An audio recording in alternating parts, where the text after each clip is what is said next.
What's the meanest thing your husband ever said to you? Danny is dead. He is never coming back.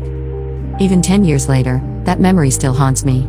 I can hear those words just as if they had just been said moments earlier. We were high school sweethearts, and he was older than me by 2 years. We met when I was a freshman and young love blossomed from first sight. Daniel had a gentle soul, and wouldn't hurt a single fly. He was also very responsible for his age, and was also organized. Not a single curfew was ever broken, and while we attended parties, it was always small-sized among trustworthy friends, and no drugs were ever involved.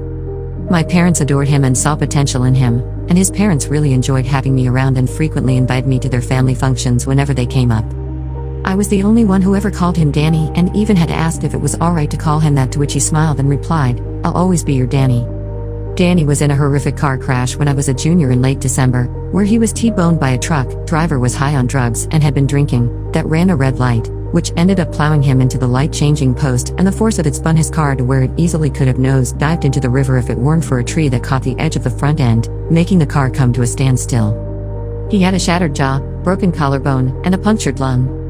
For 2 seemingly long and painstakingly days after his emergency surgery, he was in a coma and placed in ICU. Tubes and wires were everywhere, followed by the sounds of the breathing machine, and the heart monitor and whatever else so-called gizmos they had him hooked up to. The only time I left his side was to go to the bathroom. His mom allowed me to stay the entire time.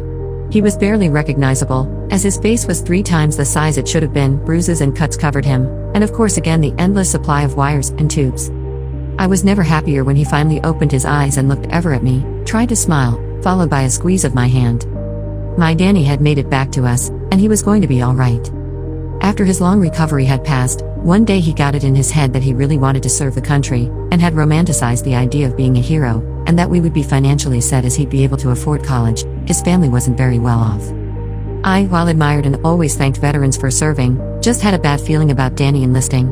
For some reason, deep down I knew the day he would leave for training would be the day that my Danny died. Not wanting to be selfish, I communicated to him where I stood with the whole idea, how I had a bad feeling about it, but if this was something he felt that he needed to do, then I'd support him 110%, and would be right here, waiting for him to come home to me. After he dodged a few red flags, he had a metal plate in his jaw, which to my understanding was not something the military would readily accept in a potential soldier. Danny succeeded in enlisting, and before I knew it, we were saying goodbye to each other.